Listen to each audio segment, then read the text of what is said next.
Daily current affair में आपका स्वागत है। आज हम 5 दिसंबर 2024 एंड 6 दिसंबर 2024 के महत्वपूर्ण करंट अफेयर को डिस्कस करेंगे। ये करंट अफेयर आने वाले एग्जाम के लिए बहुत ही महत्वपूर्ण है, जैसे UPPCS, RRO, BPSC and other one day competitive exam के लिए बहुत ही महत्वपूर्ण है। तो चलिए हम 5 दिसंबर 2024 के महत्वपूर्ण करंट अफेयर को डिस्कस करते हैं। देन 6 दिसंबर 2024 के महत्वपूर्ण करंट अफेयर को डिस्कस करेंगे। फर्स्ट है, हाल ही में किसने Aster Guardians Global Nursing Award 2024 जीता? Who won the Aster Guardian Global Nursing Award 2024?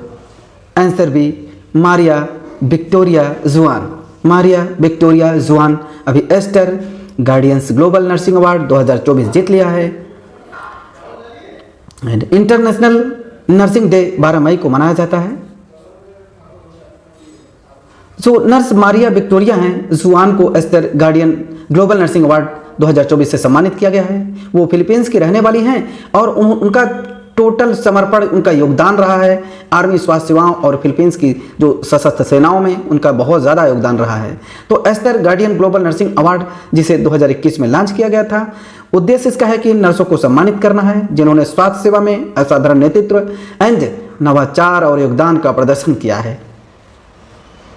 कुछ और इंपॉर्टेंट जो फैक्ट्स है वो डिस्कस करते हैं। जो 54वें तो Dada Saheb Phalke life time achievement award 2022 Mithun Chakraborty को मिला था। And send gender advocate of the year award 2023 Radhika Sen को मिला।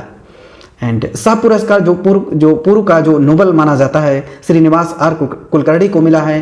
एंड साहित्य अकादमी फेलोशिप अवार्ड रस्किन बांड को मिला है। तो साहित्य अकादमी फेलोशिप अवार्ड।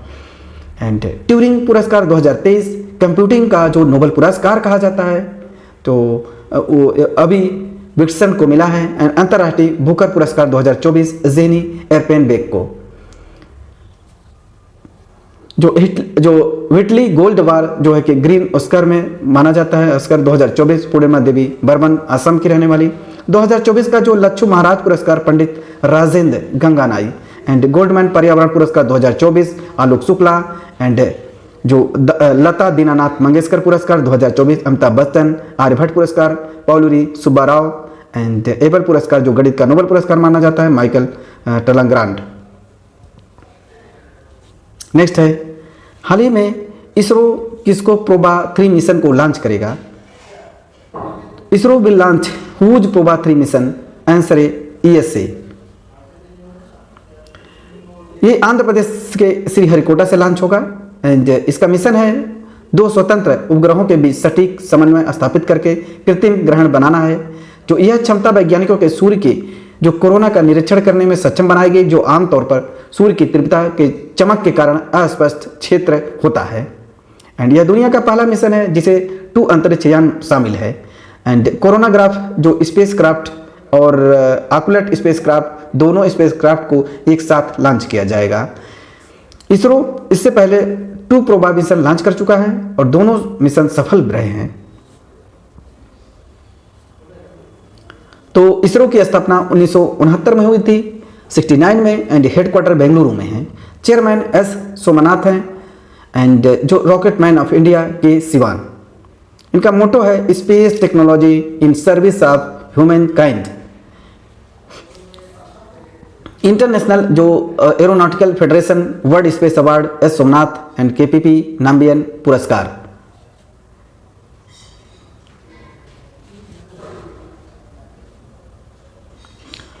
कुछ उपग्रह जो लॉन्च किए गए हैं वो देखते हैं। GSLV F-14 NVS-1 उपग्रह लॉन्च किया। एंड भारत का सबसे छोटा रॉकेट SSLV D3 जो EOS-07 जीनस-1 एंड आज़ादी सेट 2।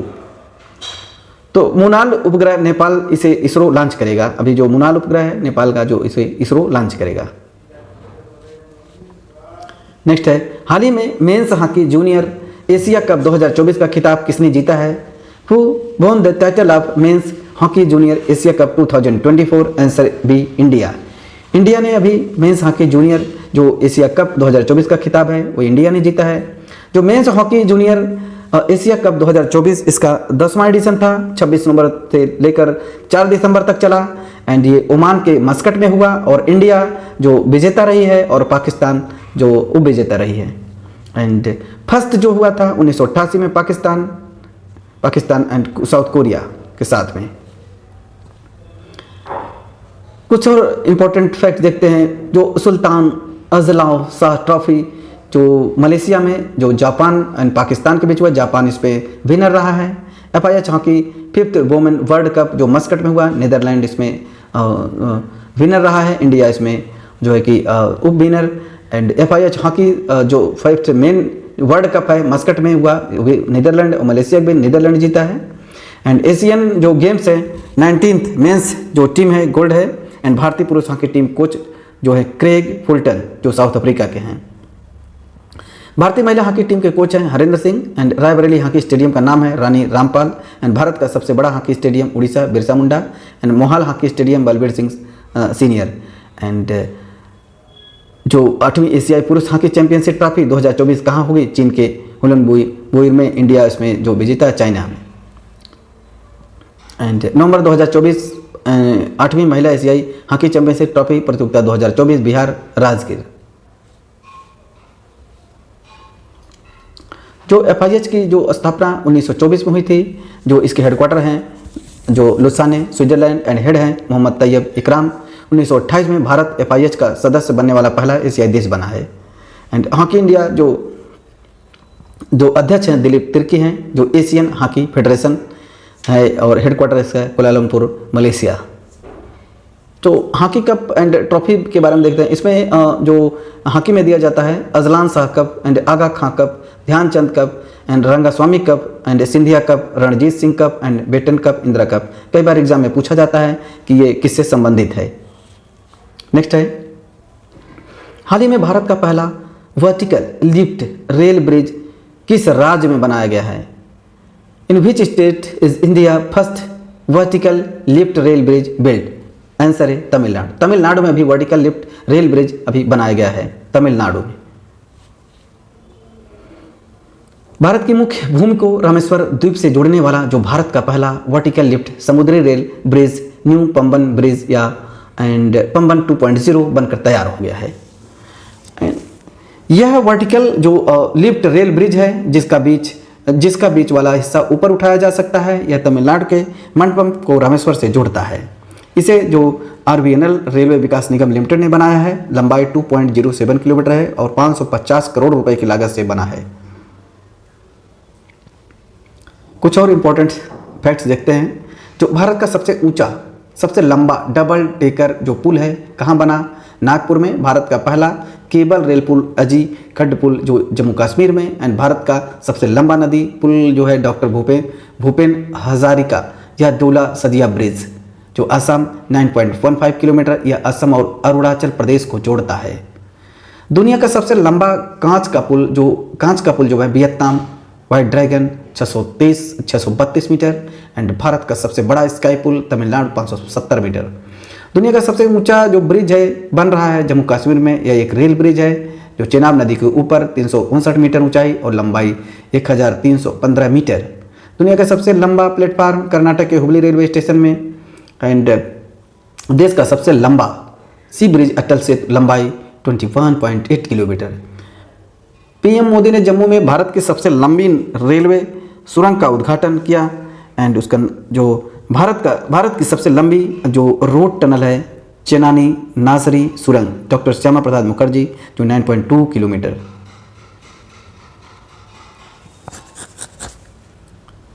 हिमाचल प्रदेश में अटल सुरंग 9.02 किलोमीटर। देश का सबसे लंबा केबल जो आधारित पुल है सुदर्शन सेतु है, कहाँ पे शुरू हुआ है? गुजरात के द्वारका में, जो लंबाई है 2.32 किलोमीटर। ये ओखा और बेहट को जोड़ेगा। प्रधानमंत्री मोदी ने अरुणाचल प्रदेश के पश्चिम जो कामेंग जो जिले में सेला टनल का उद्घाटन किया। ये दुनिया की सबसे लंबी 2 लेन वाली टनल है। उत्तर प्रदेश का पहला glass sky walk bridge Chitrakoot में तुलसी सबरी जल प्रपात पर बनकर लगभग तैयार हुआ है। एंड भगवान राम के धनुष और बाण के आकार का ब्रिज है। दुनिया का सबसे लंबा पैदल सस्पेंशन ब्रिज हंगरी। नेक्स्ट है, हाल ही में यूनेस्को ने भारत के किस राज्य को धरोहर पर्यटन का सबसे बेहतर गंतव्य घोषित किया है? तो which state of India has been declared the best destination for heritage tourism by UNESCO? Answer C, West Bengal. West Bengal राज्य को अभी यूनेस्को ने धरोहर पर्यटन का सबसे बेहतर गंतव्य घोषित किया है। Heritage tourism. यूनेस्को ने पश्चिम बंगाल को धरोहर पर्यटन का सबसे बेहतर गंतव्य घोषित किया है। एंड पश्चिम बंगाल ने धार्मिक धरोहर और चाय बागान के पर्यटन में उल्लेखनीय प्रगति की है। और पश्चिम बंगाल के जो दक्षिणेश्वर मंदिर है और कालीघाट मंदिर का धार्मिक पर्यटन के रूप में वो विकसित किया जा रहा है। और पश्चिम बंगाल का जो गंगा सागर मेला देश के शीर्ष जो स्थान है एक है और सबसे टॉप पर है। पश्चिम बंगाल में 3 यूनेस्को विश्व धरोहर स्थल हैं, जिसमें शांति निकेतन 2023 में बना, दार्जिलिंग हिमालयन रेलवे 1999 और सुंदरबन राष्ट्रीय उद्यान 1987। जो united nation education scientific and cultural organisation जो है, ये इसकी स्थापना जो यूनेस्को की स्थापना, यूनेस्को का फुल फॉर्म है united nation education scientific and cultural organisation, 1945 में हो जाता है। एंड हेडक्वार्टर पेरिस फ्रांस में है। डीजी हैं अंड्रे ओले, फ्रांस के रहने वाले हैं। भारत को पहली बार यूनेस्को विश्व धरोहर समिति के 46वें सत्र की अध्यक्षता और मेजबानी के लिए चुना गया है। यूनेस्को में भारत के अस्थायी प्रतिनिधि विशाल बी वर्मा हैं। एंड 46वां सत्र जो 21 से 31 जुलाई 2024 के बीच नई दिल्ली में आयोजित किया जाएगा। एंड जो ये किया गया। एंड विश्व धरोहर समिति में वर्तमान में 21 देश शामिल हैं। भारतवर्ष जो 1946 में यूनेस्को को सदस्य देश बना है। यूनेस्को में शामिल पहला विश्व धरोहर स्थल इक्वाडोर का जो गालापागोस आइसलैंड था। भारत में 43 विश्व धरोहर स्थल है टोटल। नेक्स्ट है 3 दिसंबर 2024 को भारत सरकार के सुगम्य भारत अभियान के कितने वर्ष पूरे हो चुके हैं? How many year of the accessible India campaign of government of India have been completed on 3 दिसंबर। जो सुगम्य भारत अभियान के टोटल 9 वर्ष पूरे हो चुके हैं। ये 3 दिसंबर 2024 को भारत सरकार ने स्टार्ट किया था, जो कि यह दिव्यांग व्यक्तियों के लिए जो एक कार्यक्रम स्टार्ट किया गया था, जो 9 साल पूरा हो गया है। 3 दिसंबर 2024 9 साल पूरे हो गया। इसे प्रधानमंत्री नरेंद्र मोदी ने 3 दिसंबर 2015 को शुरू किया था और इसका उद्देश्य था सार्वजनिक स्थलों पर पहुंचने पर दिव्यांग लोगों की समस्याओं का समाधान करना। तो अंतर्राष्ट्रीय दिव्यांगजन दिवस जो है कि ये 3 दिसंबर को मनाया जाता है। International day of person with disability, international day of person with disability 3 दिसंबर को मनाया जाता है। कुछ योजनाओं के बारे में देखते हैं। पीएम सूर्योदय योजना, इस योजना के तहत देश के 1 करोड़ घरों की छतों पर सौर ऊर्जा सौर पैनल लगाया जाएगा। 200 यूनिट की बिजली फ्री होगी। प्रधानमंत्री विश्वकर्मा योजना 17 सितंबर 2023 से पहला न्यूटी है जम्मू कश्मीर। एंड प्रधानमंत्री जन मन योजना, प्रधानमंत्री जनजाति आदिवासी जो महाअभियान योजना विशेष रूप से कमजोर जनजातीय समूह के विकास के लिए। पीएम गरीबी कल्याण अन्न योजना 26 मार्च 2020 को स्टार्ट हुआ। पीएम किसान सम्मान निधि योजना 1 फरवरी 2024 गोरखपुर में लागू हुआ। एंड पीएम जो श्रेय योजना है प्रधानमंत्री स्कूल फॉर राइजिंग इंडिया 5 सितंबर 2022 को। अमृत धरोहर योजना जो है कि रामसर स्थलों के संरक्षण के लिए बनाया गया है। अमृत धरोहर योजना। पीएम ग्राम सड़क योजना 25 दिसंबर 2000 को लागू हुआ। एंड उद्देश्य है गाँव को 12 मासी सड़कों को जोड़ना है। पीएम मुद्रा योजना भी है 8 अप्रैल 2015 को। एंड पीएम किसान सम्मान निधि योजना ये 24 फरवरी 2019 गोरखपुर में हुआ था। पीएम धन जन योजना 28 अगस्त 2014 को 10 वर्ष पूरे हो चुके हैं। पीएम आयुष्मान भारत योजना 23 सितंबर 2018 को रांची झारखंड से स्टार्ट हुआ। कौशल ऋण योजना 2015 मैक्सिमम लोन लिमिट है 1.5 लाख टू 7.5 लाख, बजट 2024-25 में है। पीएम किसान मानधन योजना 12 सितंबर 2019 को रांची में 5 वर्ष पूरे हो चुके हैं। स्वास्थ्य भारत अभियान शुरू हुआ 2 अक्टूबर 2014 को। मेक इन इंडिया कार्यक्रम 25 सितंबर 2024 को 10 वर्ष पूरे हो चुके हैं, जिसमें 25 महत्वपूर्ण क्षेत्र पर ध्यान दिया गया है। जो स्टार्टअप इंडिया 16 जनवरी 2016 को एंड स्टैंड अप इंडिया 5 अप्रैल 2016 को। तो प्रधानमंत्री जनजाति आदिवासी नाम जो न्याय महाअभियान जो पीएम जनमन योजना है 15 नवंबर को स्टार्ट हुआ है। केंद्रीय मंत्रिमंडल में बायो राइड योजना को मंजूरी दी है। एंड बायो राइड जो जिसका नाम है biotechnology research innovation and entrepreneurship development, केंद्र सरकार की सारी योजनाएं हैं। योजनाओं के बारे में कई बार पूछा जाता है, तो आप इस योजनाओं को याद रखें। नेक्स्ट है, हाल ही में भारतीय नौसेना दिवस कब मनाया गया? When was India navy day celebrated? Answer A 4 दिसंबर को मनाया गया। तो नौसेना दिवस जो है कि 2024 में भारतीय नौसेना दिवस, ब्लू फ्लैग बीच पूरी उड़ीसा एंड सेना दिवस का जो रोटेशन है 2025 में पूरे महाराष्ट्र में आयोजित होगी। वायुसेना दिवस 2024 मरीना बीच, चेन्नई, तमिलनाडु। आर्मी चीफ हैं Upendra Dwivedi, air chief marshal हैं अमरप्रीत सिंह, नवल चीफ है दिनेश कुमार त्रिपाठी।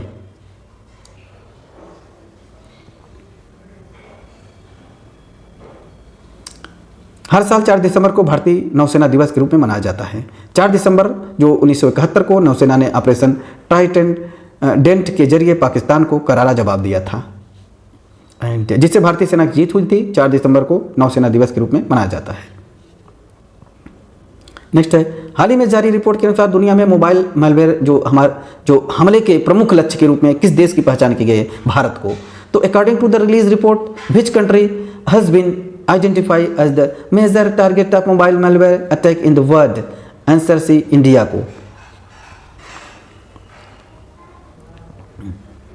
जो हाल ही में प्रकाशित जो threat lab 2024 mobile IoT and IoT threat report के अनुसार भारत मोबाइल मैलवेयर हमले के लिए सबसे अधिक लक्षित देश के रूप में माना गया है।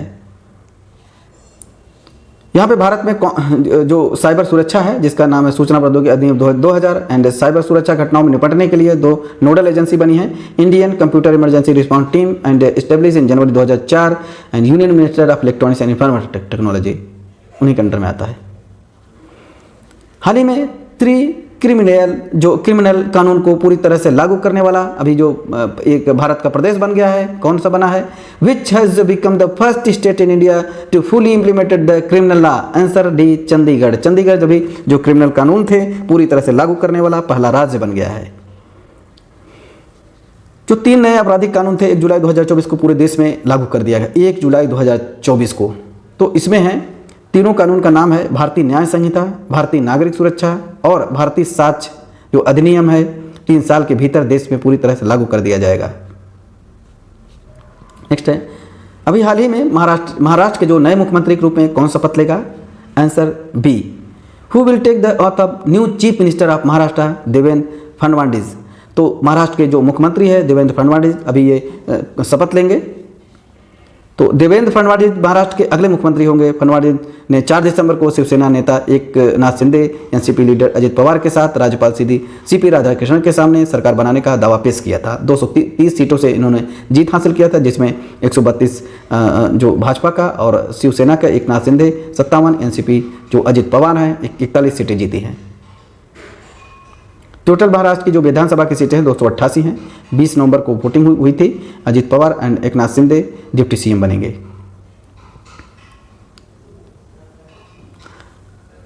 तो राजस्थान के जो भजनलाल शर्मा हैं मुख्यमंत्री एंड मध्य प्रदेश के मोहनलाल यादव, छत्तीसगढ़ के विष्णुदेव साई, मिजोरम के Lalduhoma and Telangana Revanth Reddy and Sikkim के प्रेम सिंह तमांग, हरियाणा नायब सैनी एंड जो झारखंड के हेमंत सोरेन हैं, उड़ीसा के मोहन चरण मांझी, आंध्र प्रदेश के चंद्रबाबू नायडू और जो अरुणाचल प्रदेश के पेमा खंडू और दिल्ली के अभी आतिशी जो 3rd female CM of Delhi बनी हैं। जम्मू कश्मीर के उमर अब्दुल्ला, महाराष्ट्र के Devendra Fadnavis.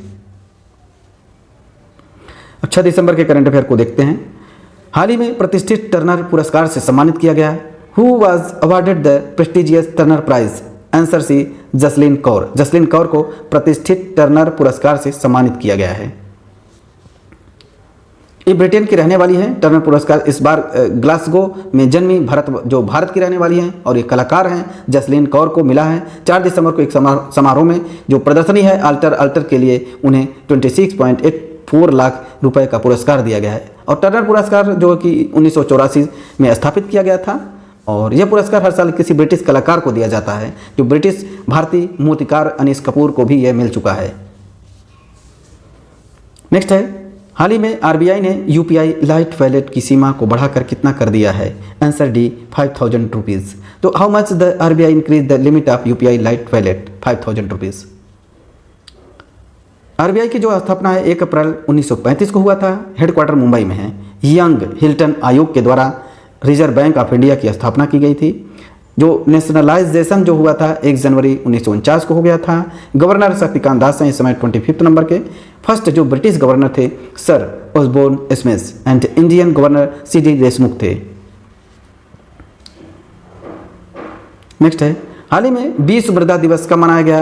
When was World Soil Day celebrated? Answer B 5 दिसंबर। 5 दिसंबर को विश्व मृदा दिवस मनाया गया। इसकी थीम है मृदा की देखभाल, माफ करना, निगरानी एंड प्रबंधन।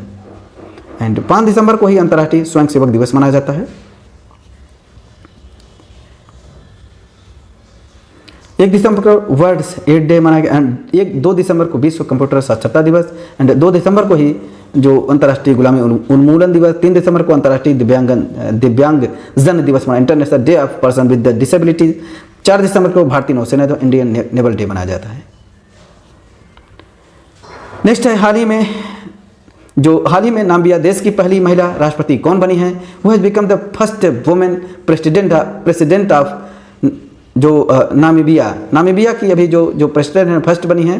आंसर ए नेटुम्बो नंदी नदत्वा अभी जो नामीबिया देश की पहली महिला राष्ट्रपति बनी है। कैपिटल है जो नामीबिया की जो कैपिटल है विंडोक है एंड करेंसी नामीबिया डॉलर है। नामीबिया जो नामीब और कालाहारी मरुस्थल वहाँ पाया जाता है, फील्ड घास के मैदान भी पाया जाता है। नेक्स्ट है हाल ही में किस राज्य ने 43वीं जूनियर राष्ट्रीय खो खो चैंपियनशिप 2024 का खिताब जीता है? Which state von the title 43 junior national kho kho championship 2024? Answer D Maharashtra. और ये खेला गया उत्तर प्रदेश में अलीगढ़ के जो महारानी अहिल्याबाई होलकर स्पोर्ट स्टेडियम में, जो जूनियर राष्ट्रीय खो खो चैंपियनशिप 2024 का खिताब महाराष्ट्र। खो खो प्लेयर में जो होते हैं 9 एंड 2025 में पहला खो खो जो विश्व कप की मेजबानी करेगा भारत कर रहा है। 56th mains and women national kho kho championship 2024 winner Maharashtra रहा। हाल ही में 13वीं नेशनल सीड कांग्रेस का आयोजन कहाँ किया गया? Where is the 13th national seed congress organize? Answer A Banaras, Varanasi में national seed research and training centre के पास में वहीं पे। कुछ सम्मेलन देखते हैं जो 19वां CII भारत जो अफ्रीका व्यापार सम्मेलन न्यू दिल्ली में एंड 8वां धम्मम सम्मेलन 2024 अहमदाबाद, जो उसके चीफ गेस्ट है जगदीप धनखड़ थे। और भी है बिफ्टेक जो बिजनेस शिखर सम्मेलन भारत में हुआ था, न्यू दिल्ली में हुआ था एंड विश्व शिक्षा सम्मेलन 2024 दुबई में। जिला न्यायपालिका का राष्ट्रीय सम्मेलन जो हुआ था न्यू दिल्ली में हुआ था एंड ग्लोबल AI शिखर सम्मेलन 2024 हैदराबाद में। हाल ही में फिल्म फेयर OTT अवार्ड 2024 में बेस्ट सीरीज का अवार्ड किसे दिया गया है? Who has been given the best series award in Filmfare OTT award 2024? Answer C the Railway Man. Filmfare OTT award के जो 5वें संस्करण का आयोजन मुंबई में किया गया। हीरा मंडी द डायमंड बाजार को 16 श्रेणियों में सबसे ज़्यादा नामांकन मिले हैं।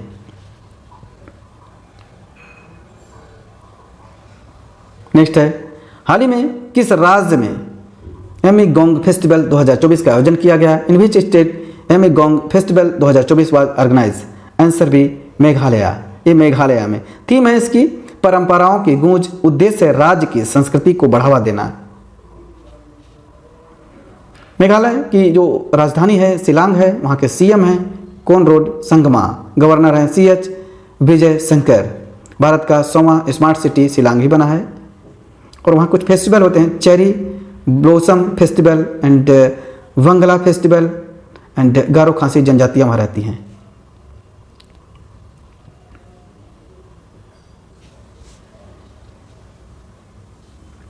हाल ही में किस राज्य सरकार ने कृषि बागवानी उत्पादों को बढ़ावा देने के लिए मिशन अरुण हिमवीर किया है? आंसर डी अरुणाचल प्रदेश।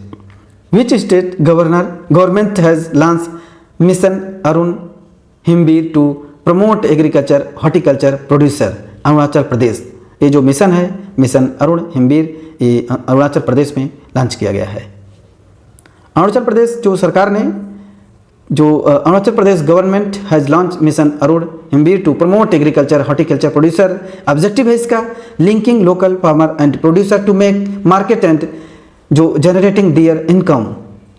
इनका उद्देश्य है स्थानीय किसानों और उत्पादों के बाजार को जोड़ना है, उनकी आय का बढ़ाना है। तो जो मिशन अरुण हिमवीर ये प्रमोट करने के लिए ये लॉन्च करने अरुणाचल प्रदेश में शुरू किया गया है। अरुणाचल प्रदेश की राजधानी देख लेते हैं, ईटानगर है। यहाँ के CM है पेमा खंडू हैं, गवर्नर हैं जो कैवाल्या एंड त्रिविक्रम परनाइक। भारत के किस राज्य में सबसे पहले सूर्योदय होता है? तो अरुणाचल प्रदेश में होता है। अरबी ग्रुप डी में पूछा गया है। वहाँ पे दर्रे कुछ पाए जाते हैं, तो बोमडिला दर्रा, दीपू दर्रा, दियांग एंड योग्यांग एंड जो नामदफा नेशनल पार्क भी है वहीं, and moulding national park and पक्के नेशनल पार्क, यहीं जो टाइगर रिजर्व है यहाँ पाया जाता है नेपाल। जो वहाँ के पशु हैं मिथुन, एंड जो वृक्ष है होलांग। नेक्स्ट है, हाल ही में किस देश में राष्ट्रपति द्वारा मार्शल लॉ को लगाया गया और कुछ ही घंटे में उसे हटा दिया गया है? In which country martial law was imposed by the president and was remove within a few hour? Answer A South Korea.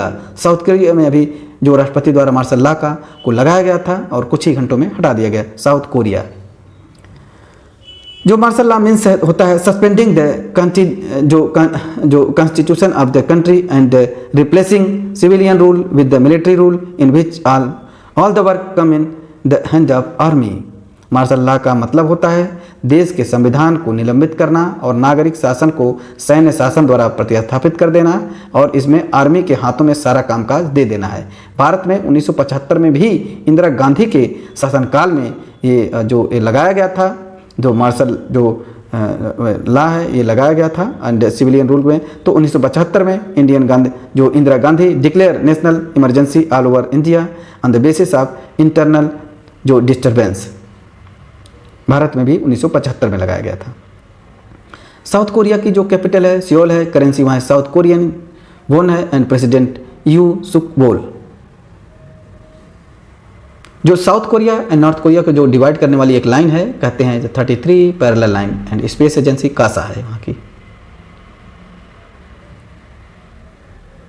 तो आज हमने 5 दिसंबर 2024 एंड 6 दिसंबर 2024 के महत्वपूर्ण करंट अफेयर को डिस्कस कर लिया है। ये करंट अफेयर आने वाले एग्जाम के लिए बहुत ही महत्वपूर्ण है, तो इस वीडियो को 2 से 3 बार जरूर देखें एंड ज़रूरतमंद लोगों के पास ये वीडियो आप शेयर करें।